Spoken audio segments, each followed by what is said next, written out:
et nous allons accueillir Hélène Michon pour la deuxième intervention sur Saint-Cyran.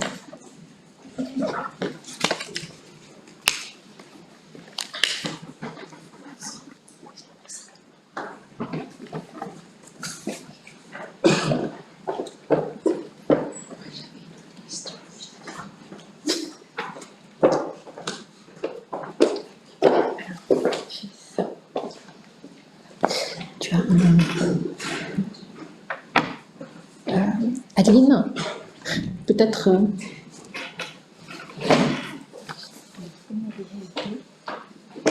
installer un nouveau PowerPoint. On ne l'avait pas copié déjà? Non, c'est pas. Alors, pendant que nous installons ton PowerPoint, je te présente rapidement, si c'est nécessaire parmi nous, puisque Hélène est une amie de Port-Royal de longue date, tu es membre de notre conseil d'administration, tu es maître de conférence HDR à l'université de Tours, hein, et nous connaissons tous ton livre « L'ordre du cœur, hein, théologie et mystique dans les pensées » qui était paru chez Champion. Tu as également écrit pour les éditions du Cerf un Saint François de Sales, une nouvelle mystique, hein, ainsi qu'un petit Saint François de Sales monographique, toujours pour le Seuil. Et puis plusieurs traités, hein, tu as édité plusieurs des traités sur l'histoire publiés dans le volume avec Gérard Ferrérol. Voilà, donc nous t'écoutons pour nous parler du combat de la chair contre l'esprit, une lecture de Paul à Port-Royal. Merci beaucoup Laurence. Alors, ça risque d'être un peu péremptoire parce que ça va aller vite sur 3 auteurs différents. J'espère ne pas tordre leurs pensées. Donc, c'est soumis à l'approbation des spécialistes, mais il me semblait important de comparer pour essayer de faire surgir la signification de chacun d'entre eux. Donc, je vais partir d'une étude de Louis Cognet sur la direction de conscience à Port-Royal, dans laquelle celui-ci propose un découpage de l'évolution de l'abbaye à travers ses directeurs, arguant du fait que chacun a déposé sa marque ou laissé une trace dans l'histoire de sa spiritualité. Et c'est lui qui fait cette trilogie, François de Sales, l'abbé de Saint-Cyran et Antoine Singlin, qui nous fournissent, aussi bien à travers leurs écrits de spiritualité que leurs correspondances, une ample matière pour aborder le thème du combat de la chair contre l'esprit. Autrement dit, le rapport à la chair. Le terme désigne, dans le langage paulinien, non pas le corps, comme ça vient d'être appelé, mais l'homme du péché, l'Adam d'après la chute, par opposition à l'homme nouveau qu'est le Christ. Et donc, dans cette optique, nous avons recherché ce qui avait trait au combat ascétique, à la maîtrise des passions, à la concupiscence de la chair, pour tenter de discerner une évolution ou des constantes permettant de tirer une conclusion plus générale. Même si le binôme paulinien est plus anthropologique qu'ascétique, puisqu'il désigne 2 états de l'homme et non 2 composantes de celui-ci, il reste qu'on peut en faire une lecture spirituelle ou ascétique. Paul lui-même l'a fait par endroits. Ainsi, dans l'épître aux Galates, à propos des mouvements déréglés de l'âme, il affirme « La chair convoite contre l'esprit et l'esprit contre la chair. Ils sont opposés l'un à l'autre. » Le point est clé chez lui et fait écho à la formule bien connue de Romains 7, 23. « Dans les membres de mon corps, je découvre une autre loi qui combat contre la loi que suit ma raison et me rend prisonnier de la loi du péché présente dans mon corps. » Cependant, celui qui en a donné une lecture plus exclusivement ascétique est sans doute Augustin. Dans son opuscule consacré au combat chrétien, dont le titre du chapitre 2 est évocateur, « Vaincre Satan, c'est vaincre ses passions », il affirme « Bien des gens s'écrient comment vaincre Satan quand nous ne le voyons pas, mais n'avons-nous pas un maître qui n'a point dédaigné de nous montrer comment on arrive à subjuguer des ennemis invisibles ? Nous aurons vaincu ces puissances invisibles, nos ennemis, dès que nous aurons subjugué les passions qui sont au fond de notre cœur. » Le but des citations, c'est d'abord que c'est plus clair, et ensuite ça me permet de ne pas tout lire pour aller plus vite. Donc Augustin présente ainsi le combat chrétien comme un combat contre soi-même. Le mal n'est pas simplement à l'extérieur, incarné en la figure de Satan, mais il est bien à l'intérieur de l'homme, et les passions sont, en ce dernier, le point d'entrée du dialogue avec le diable. Bon, évidemment, citation sur les passions chez Augustin, on peut tout mettre. Rentre en toi-même, tu y trouves le combat. Si tu as commencé à suivre Dieu, tu y trouves le combat. Quel est, dis-tu, le combat que je trouve? La chair, on voit tout ça. Certains augustiniens stricts reprendront le même énoncé. J'ai mis juste deux exemples. D'un côté, Martin Luther.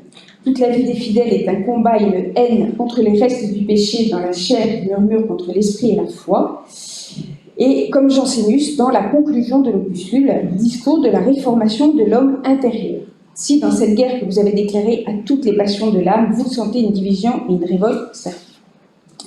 Donc j'en ai fini pour cette introduction qui voulait poser la thématique du combat de la chair contre l'esprit. Et maintenant, je vais donc successivement regarder nos trois auteurs, François de Sales comme conseiller spirituel de la mère Angélique. Donc, quelle est l'incidence de la lecture spirituelle du conflit paulinien à Port-Royal, notamment chez ceux qui ont eu un rôle de direction spirituelle?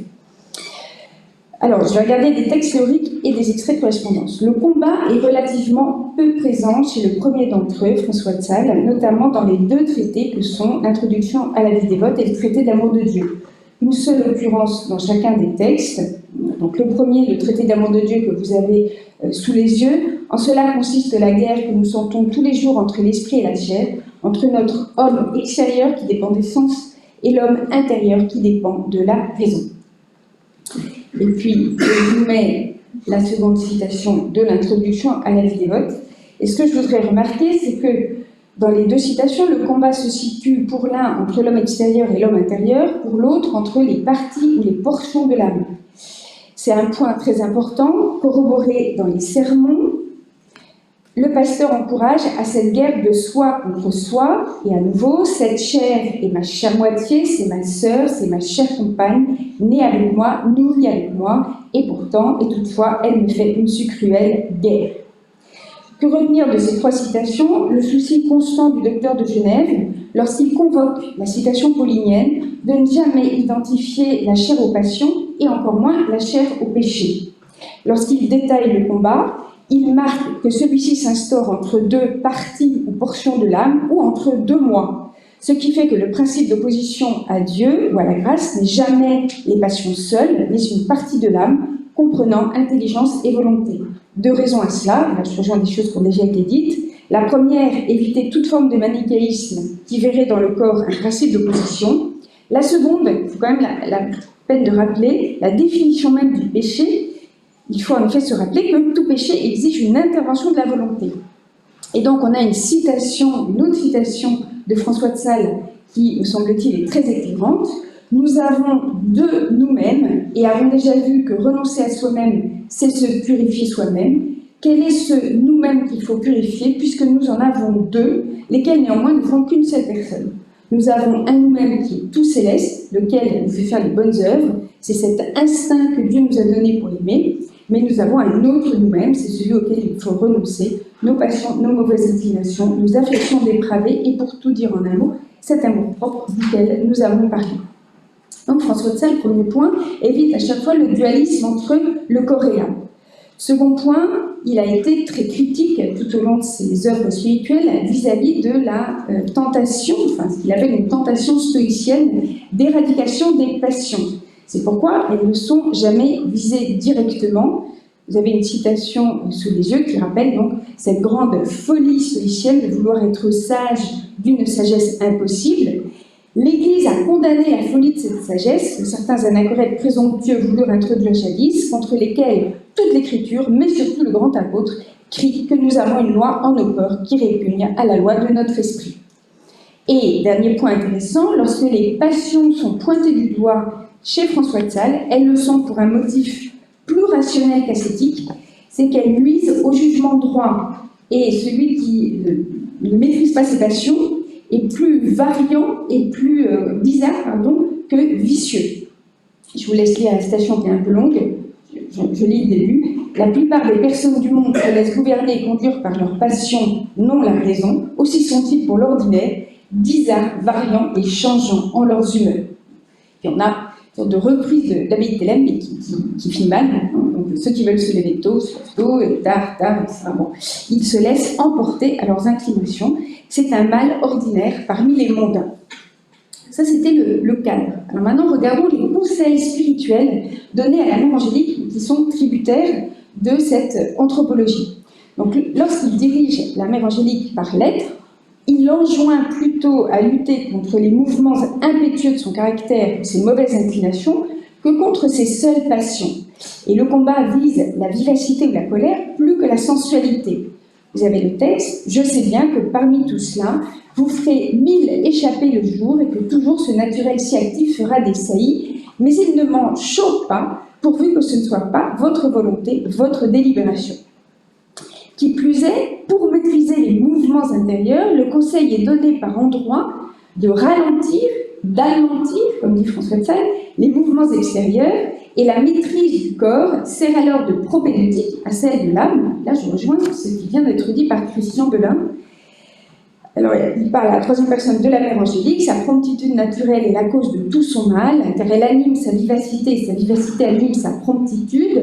Vous lui direz de ma part que son soin principal soit à tenir son esprit dans la modestie, et pour cela, que même elle alentisse toutes ses actions extérieures, son port, son pas, sa contenance, ses mains, et s'il lui plaît encore un peu, sa langue et son langage. Il est bien clair que le combat est en elle, entre la grâce et la nature, mais non entre la raison et les passions. Et la direction spirituelle menée par François de Sales est partout de même teneur, qu'il s'adresse à l'abbesse de Port-Royal ou à une mondaine dévote. Le combat est intérieur, mais il n'est pas formulé avec les termes pauliniens de la chair contre l'esprit, encore moins avec les termes de lutte contre la concupiscence de la chair, les termes des passalésiens, mais plutôt comme une maîtrise des sens, des inclinations et des passions, et donc d'une harmonie à retrouver. Maintenant, regardons du côté de Saint-Cyran. L'abbé de Saint-Cyran ne va pas continuer exactement dans la même direction, mais je dirais que ça a été pour moi la surprise de ce travail. Je pensais qu'il allait s'écarter de François de Sales, mais pas dans le sens dans lequel il le fait. Mais bon, peut-être que vous, il y aura moins de suspense. Ouais, je suis contente de découvrir ça. Alors, avant d'aborder les conseils de direction spirituelle donnés dans les lettres, prenons là aussi un petit opuscule très significatif de sa spiritualité, le Cœur nouveau, rédigé en 1627 à l'adresse de Léon Boutillier.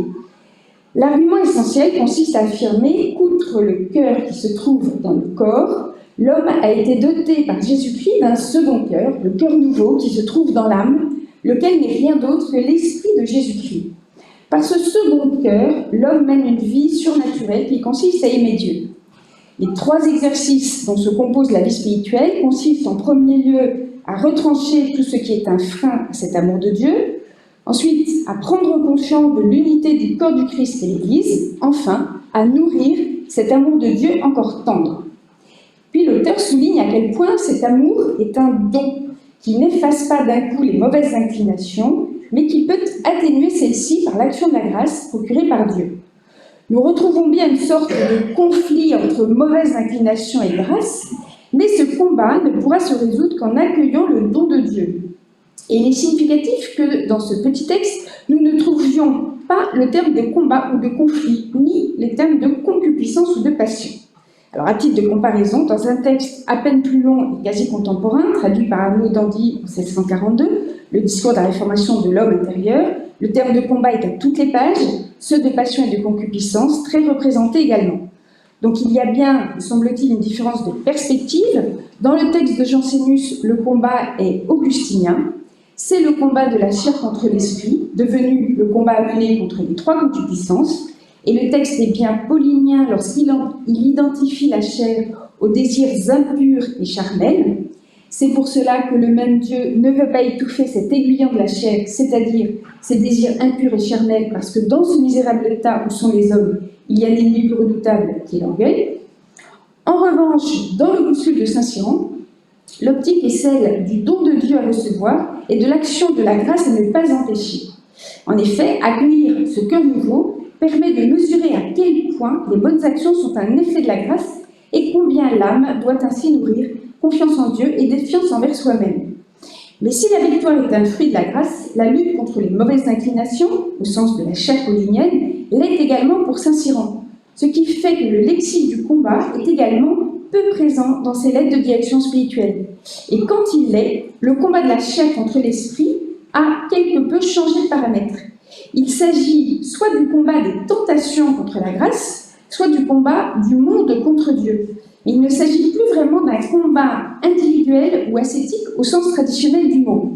Alors, premier exemple, dans une lettre datée du 25 mars 1641, adressée à une dame de condition, il écrit « Plus la guerre est intérieure, plus elle est rude. C'est pourquoi celle du cœur où est la source de notre vie et qui nous excite des vues, des pensées et des ennuis est la pire de toutes, parce qu'elle est la plus intérieure et a besoin d'une plus grande grâce. La guerre est une guerre intérieure du cœur, entre le cœur de chair et le cœur nouveau, nouvelle version de l'opposition entre cœur de pierre et cœur de chair. Elle permet à Saint-Cyran de ne pas non plus tomber dans le faux dualisme entre le corps et l'âme, issu d'une mauvaise lecture du combat entre la chair et l'esprit. Certes, il y a combat, ce qui fait que toute la vie d'un chrétien depuis la conversion est une milice et un combat continuel, comme dit Job, qu'il éprouvait en lui-même, quelque sainteté qu'il eut aussi bien que l'apôtre saint Paul. Mais le combat a changé de paramètre, il s'instaure entre Dieu et le diable. Alors, citation très courte que vous n'avez pas, mais extrait d'une lettre, il y a un combat entre Dieu et le monde, à qui sera aimé de nous.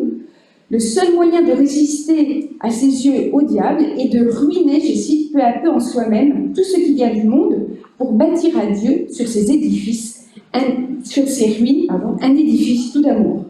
Lutte entre Dieu et le diable ou entre Dieu et le monde. C'est maintenant une caractéristique de la spiritualité saint-cyranienne, cette spiritualité du contemptus mudi. L'abbé de Saint-Cyran synthétise les conseils donnés à ses dirigés dans ses lettres spirituelles en un appel, je cite, à l'éloignement du commerce du monde. Il prend ainsi l'exemple d'Enoch et lui attribue ces versets du livre de la sagesse. Étant agréable à Dieu, il était aimé de lui et comme il vivait parmi les pécheurs, il a été transféré. Vraiment, le terme très intéressant. Il a été enlevé de peur que la malice n'altère son intelligence ou que la ruse ne pervertisse son âme. Donc l'ennemi à ses yeux est le monde, lieu du commerce des hommes, et ce retrait est pensé comme la condition sine qua non de toute vie spirituelle. C'est là le vrai combat. Troisième auteur, qu'en est-il enfin du successeur de Saint-Cyran, devenu à l'initiative de ce dernier confesseur des religieuses, Antoine Singlin? Nous retrouvons certes une première version du combat spirituel comme combat contre le monde et ce qui en ressort, mais le disciple en restreint quelque peu le propos. Nous y retrouvons la même exigence, moins l'accueil de la grâce au sein du cœur nouveau, ce qui le conduit indubitablement à durcir le ton. Ainsi, dans une lettre adressée à la mère Agnès Abbesse, il écrit vouloir la pousser à passer par la porte étroite, en l'encourageant à se défaire de toute activité superflue. En effet, les religieux se doivent d'être tout à Dieu, et celles qui ont une charge de gouvernement doivent veiller tout spécialement à ne pas se laisser distraire. Citation, en vous écartant de toute inutilité, de toute précipitation, de tout amusement et de tout empressement, et surtout de toute parole inconsidérée, superflue du monde d'autrui et de colère. Cette lutte que demande Singlin demande une vraie perspicacité spirituelle pour distinguer ce qui peut se cacher sous le voile de la charité. Et le combat, à bien des égards, devient un combat contre la dissimulation, celle de la cupidité se cachant sous le manteau de la charité. Vous avez la citation, celle-ci se couvre du manteau de la charité et elle prend souvent sa place par une secrète complaisance qu'on a d'écouter le monde ou peine de le mécontenter, surtout quand ce sont personnes pour qui on a de l'affection qui sont de grande qualité.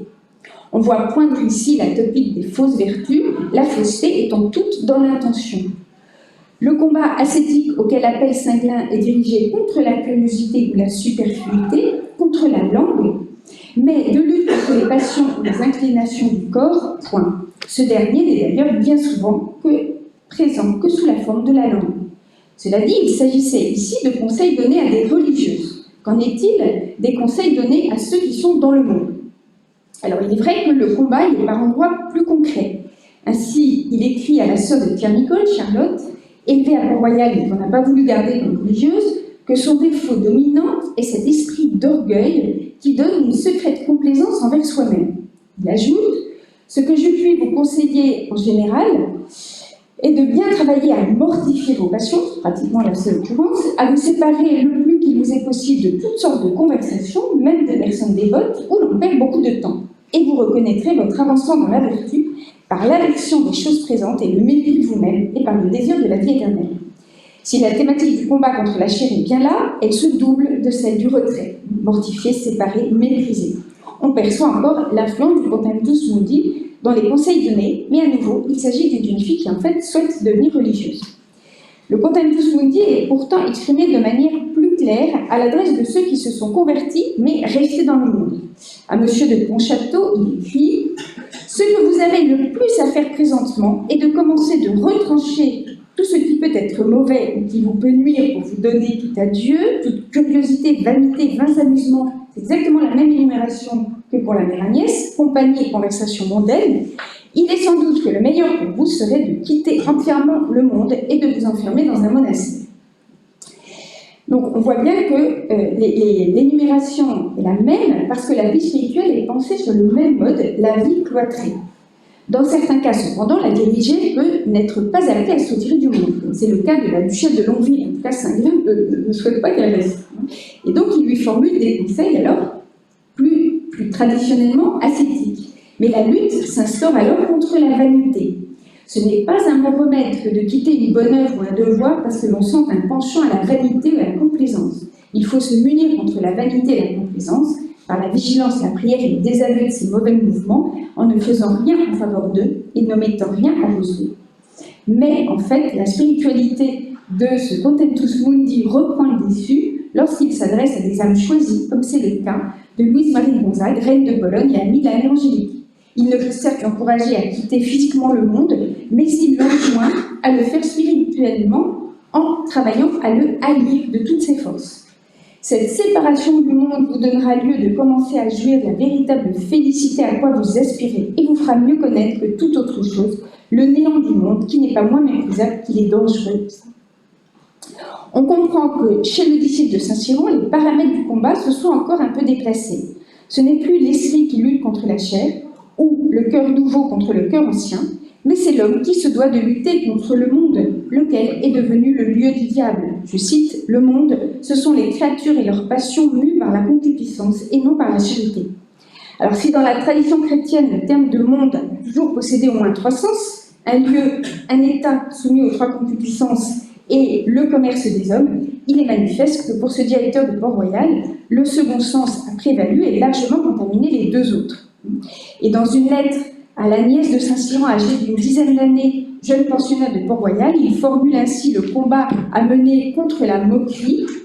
Prenez garde à cet esprit de moquerie, le diable est l'auteur et l'inventeur de toutes les moqueries et railleries qui se font dans le monde. Que conclure? Encore un peu de temps, pas? Ouais. La différence est substantielle, me semble-t-il, entre les deux premiers directeurs, dont le troisième n'est qu'un disciple.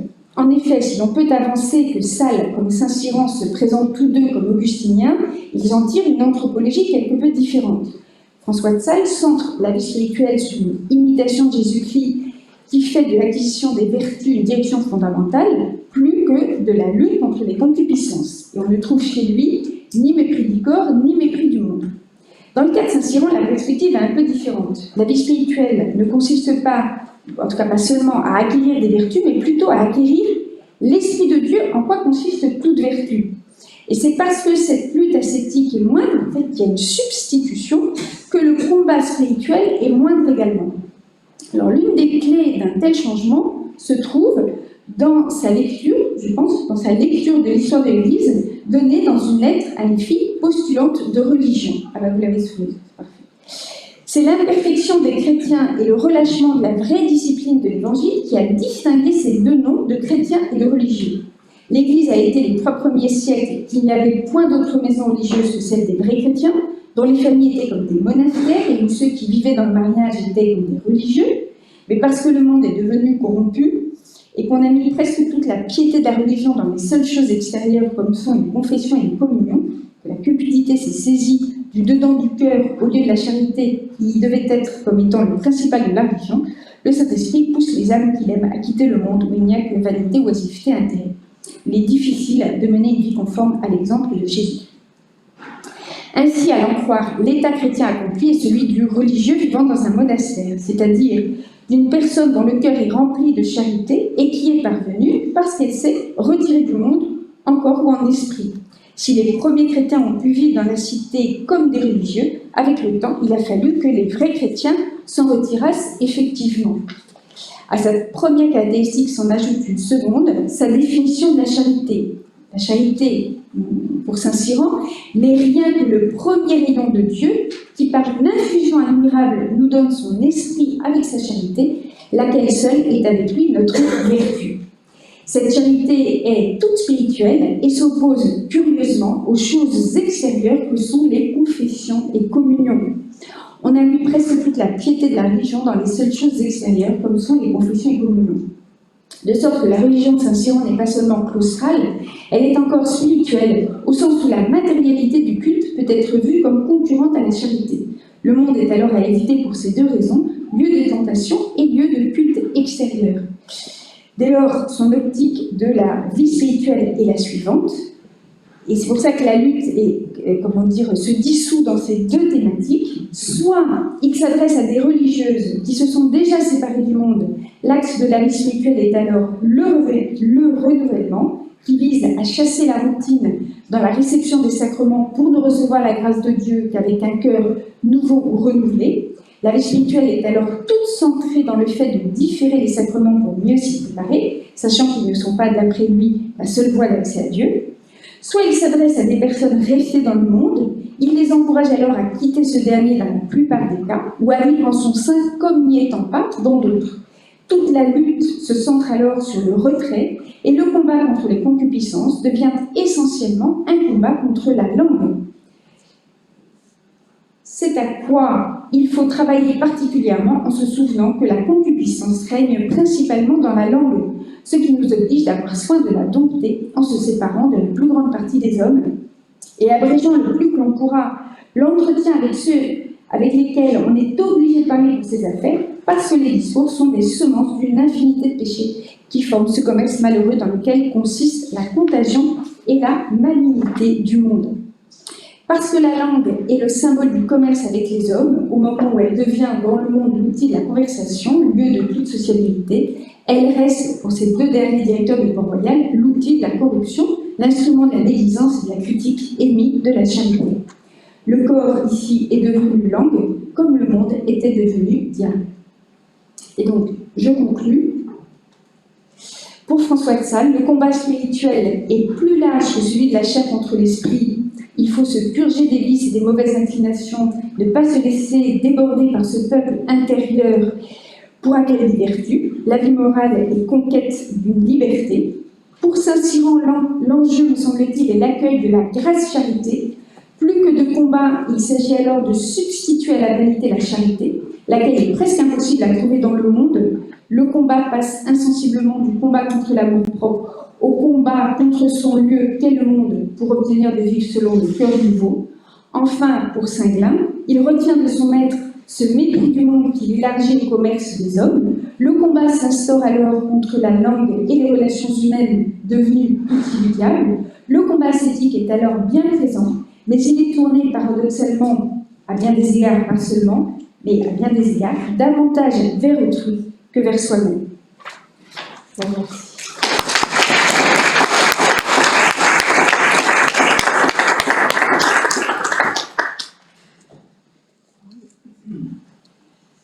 Merci Hélène pour cette communication qui se termine en faisant penser nécessairement aux articles de Philippe Sellier sur la conversion rhétorique de Saint-Cyran, en se demandant si l'évolution de sa manière d'écrire n'est pas une sorte d'auto-commentaire de cette réflexion sur le pouvoir de la langue. Oui, alors, comment dire, là je crois que malgré tout, l'écriture est en grande partie, parce que j'ai utilisé aussi les lettres inédites, est un exercice solitaire, alors que la langue qui est visée est malgré tout cette relation à autrui qui risque de parasiter la relation à Dieu. Alors évidemment, il faut se dire à partir du moment où il exerce des conseils spirituels et il s'occupe, mais je dirais que la relation est malgré tout distendue. Elle est d'abord très particulière, celle d'une direction spirituelle, et ensuite elle est en grande partie distendue quand il écrit depuis Vincennes. Donc, et puis il n'y a pas cette dimension de la plus mondaine, disons, de la conversation. Alors, est-ce que l'écriture, elle, réconcilie conseil spirituel et ornement mondain? Effectivement, on peut sans doute le formuler comme ça, mais Parce qu'il y a quand même un changement même de genre par rapport au premier texte qu'il compose. Il y a vraiment une évolution qui peut être due aux circonstances, mais on a l'impression que là, les circonstances favorisent, au fond, sont une forme de grâce. Oui. Parce que ça favorise ce vers quoi il tend lui-même. Oui. C'est-à-dire une sorte d'entretien, mais justement épuré. Alors, pour les textes, en tout cas, que j'ai choisis, qui sont une petite partie de sa production, aussi bien le corps nouveau que les lettres, il y a quand même une sorte d'unité, justement, de dialogue sur la vie spirituelle avec autrui.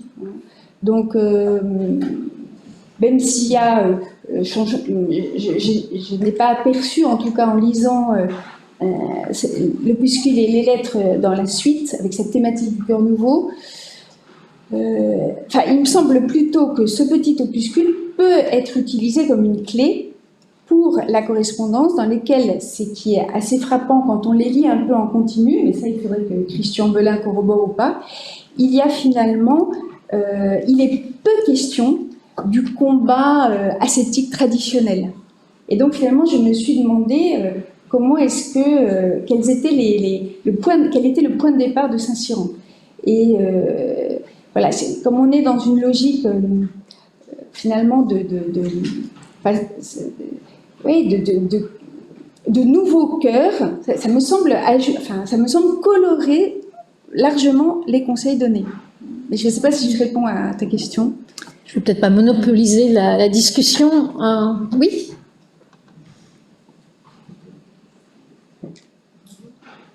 Bonjour, ça marche? Alors, dans les mémoires des religieuses de Montréal, c'est indiqué qu'il y avait un confesseur, peut-être plusieurs, mais qui ont donné des coups de la main à la mère Angélique. Alors, dans votre lecture de ces différents confesseurs, qui pensez-vous était le coupable? Parce qu'on ne dit pas dans les mémoires. Alors, je ne suis pas là pour désigner un coupable, je me suis intéressée simplement à l'évolution de la formule paulinienne. Parce que c'était pour les châtiments. Elle a dit qu'elle a été service des châtiments. Et si vous voulez, il me semble, et là je crois que l'introduction de Laurence le montre très bien, qu'on a quelquefois chargé Port-Royal de ce qui était des conseils chrétiens donnés de manière très traditionnelle. Donc, ce qu'on a appelé une certaine rigueur ou discipline de la mère Angélique, si vous voulez, là j'ai fait un montage de citations, mais on pourrait trouver des conseils à peu près semblables chez François de Sales. Je ne pense pas que ce soit de plus en plus rigoureux. En revanche, ce qui me semble différent, c'est qu'une chose, c'est de vouloir maîtriser son corps ou maîtriser ses concupiscences. Mais dans un cas, disons, c'est fait de manière sur une anthropologie finalement qui est fondamentalement positive. Dans un autre cas, il me semble que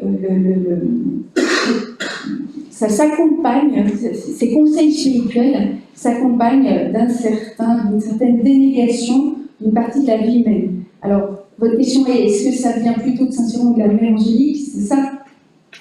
C'est simplement, oui. On dit qu'il y avait quelqu'un qui a donné des dates à la main. Le châtiment corporel. Oui, des châtiments corporels à la mère Angélique. Ah oui. L'un de ses confesseurs. Ah oui. Et qu'elle avait peur d'entrer. Alors, on ne sait pas qui c'était. Alors, c'était un peu. Je comprends qu'en plus, aujourd'hui, la question est. Si vous avez d'accord. Conseil, d'accord. Pensez-vous était le plus probablement coupable de ce genre de châtiment?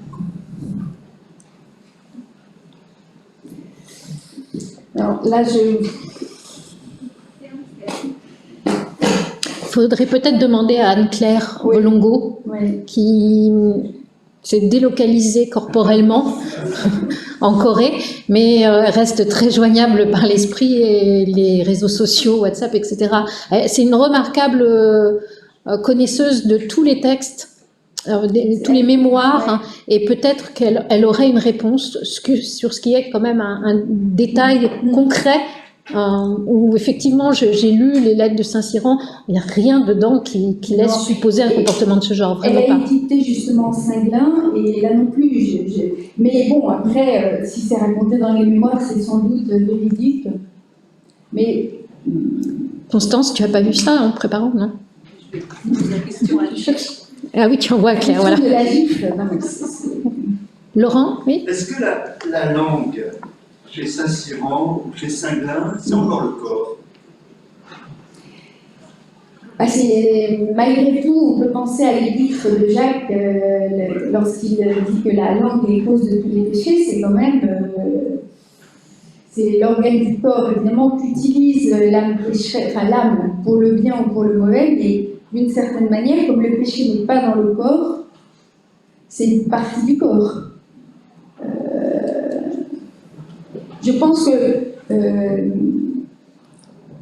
c'est un peu comme la sexualité, c'est un autre type de langage, mais soit on se demande quelle est la cause de l'action posée. Pas tout à fait quand même. Il n'y a pas trop de doute sur le fait que la sexualité touche le corps. La langue, oui. La langue, dans l'usage qui en est fait, si on se référait aux trois libidines, Oui. ça ne serait pas la première quand même. Ah, Vous posez une question. Oui. Voilà. Je me demande si ce n'est pas assez métaphorique, même si ça renvoie à des comportements très concrets. Ce sont des comportements de civilité, d'épanchement, Et disons que c'est un détournement spirituel de la parole, c'est un amour de soi, c'est beaucoup de choses qui ne sont pas directement corporelles. Et disons que si on prend l'exemple de ceux qui n'ont pas de corps, les anges, le langage des anges est sans malentendu possible, une sorte de transparence et d'adéquation. Je pense quand même que le langage humain est lourd de l'opacité, enfin, est chargé de l'opacité des corps humains. Il n'est pas purement, disons, informatif ou c'est pas un langage. Il n'y a pas cette transparence, disons, de la communication. En tout cas, Laurent, dans les pratiques de mortification des religieuses ou des solitaires, le fait de ne pas parler, de se retrancher tout seul dans une pièce ou dans un lieu séparé des autres est vraiment important. Donc, à cet égard, le traitement de la langue et de la parole, l'usage de la parole est considéré comme vraiment une dépendance corporelle. Non, ça, je n'en disconviens pas du tout. De l'importance de la langue et de sa place dans toute cette prédication, c'est évident. Mais je me demande si ça relève vraiment d'une pulsion corporelle, une espèce de loquacité quasiment physique. C'est quelque chose d'un détournement d'un phénomène plus spirituel. Après, le silence, évidemment, c'est chose contraire. Règle de classification. Demandez à quel libido vous vous rattacheriez, tu rattacherais, toi, Hélène, le débordement de langue. Oui, alors tu as raison, c'est sûr que si on le prend du point de vue de la curiosité, on pourrait la rattacher davantage à la deuxième. Même à la troisième. Oui. Alors c'est intéressant parce qu'effectivement, je pense qu'on peut la rattacher aux trois. Parce que je pense quand même que la langue qui peut signifier un faux rapport à l'autre, un désir d'attachement, on pourrait quand même le rattacher à la première. La dimension, disons, de curiosité individuelle à la seconde, et puis cette fausse charité pourrait être une perversion de la troisième concupiscence. Donc, merci de l'opposition. D'autres questions? Oui.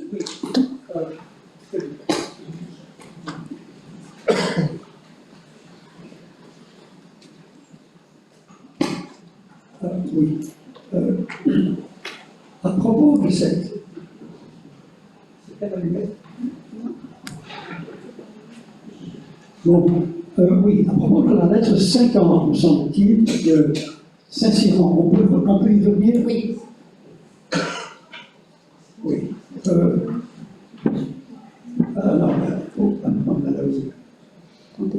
hein.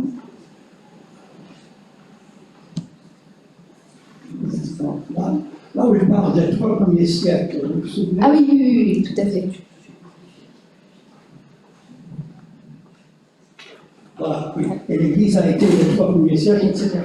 Eh bien, ça m'a suggéré un rapprochement avec l'opuscule de Pascal, la comparaison des chrétiens de temps avec ceux d'aujourd'hui. Est-ce que vous voyez un rapprochement à faire avec Pascal sur ce point? Alors, il me semble que l'opuscule de Pascal s'intéresse à la question de la formation et du baptême. Sa thèse dans ce petit opuscule, c'est de dire auparavant, on formait les catéchumènes et puis on les baptisait adultes. On a inversé, et Pascal le déplore. Il dit il faudrait donc revenir au premier temps du christianisme où la formation précédait le baptême. Donc, cette thématique, si vous voulez, moi j'ai trouvé assez étonnant la question de la confession et de la communion pensée comme des rites extérieurs qui ne seraient pas pensés comme non-lieu de la charité, mais disons comme accidentels, pratiquement. D'ailleurs, il le dit, hein, les sacrements ne sont pas l'unique voie vers Dieu. Cette dimension de la matérialité du culte, et là, la matérialité est pensée pratiquement de manière négative, m'apparaît très intéressante chez lui. On a un culte spirituel. Il y a quand même une idée chez les 2 auteurs que l'Église du premier siècle était supérieure à celle d'aujourd'hui. Alors, pour Pascal, en référence à l'opuscule que vous faites référence, je ne le crois pas, je pense que c'est sur cette question du baptême que Pascal... Bon, uniquement sur cette question-là. Dans l'opuscule, oui, il y a d'autres pascaliens dans la salle, mais je n'ai pas lu chez Pascal une sorte de rêve des premiers temps du christianisme, sauf quelque chose de plus général. Chez Saint-Cyran, oui, incontestablement. Voilà. Il y avait quelque chose de très intéressant dans la première partie de la citation à propos du mariage.